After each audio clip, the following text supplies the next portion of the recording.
Hello friends, welcome to my channel. எல்லாருக்கும் happy afternoon.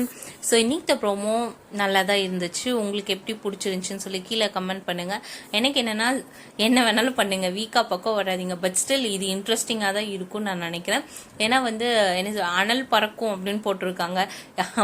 நிற்கிறாங்க அவங்க சாரதா வீட்டுக்கு. ஃபர்ஸ்ட் ஆஃப் ஆல் அதே தப்பு தான். ஆனால் அவங்களும் அந்த அதில் இருக்க அமௌண்ட்டுக்காக வராங்க இல்லையா. ஸோ ஒரு விஷயம் நடந்துட்டு இருக்கும்போது நமக்கு என்னன்னு கூட்டிட்டு அவங்க நம்மளை ஃபாலோ பண்ணி தான் வருவாங்க.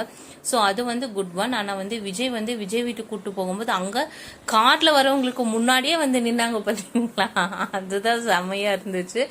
எனக்கு என்னமோ இதுக்கு பின்னாடி வேற யாரோ இருக்காங்க அப்படின்றது நான் இப்போ நம்ப ஆரம்பிச்சுட்டேன்.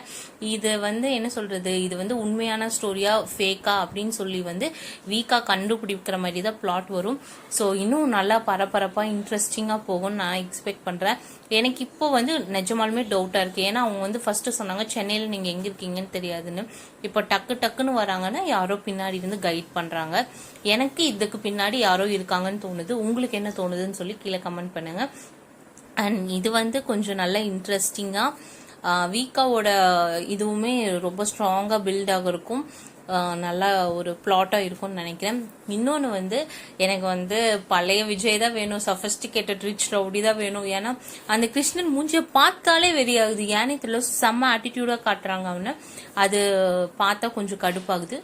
உங்களுக்கு என்ன தோணுதுன்னு கமெண்ட் பண்ணுங்க. தேங்க்ஸ் ஃபார் வாட்சிங். பாய்.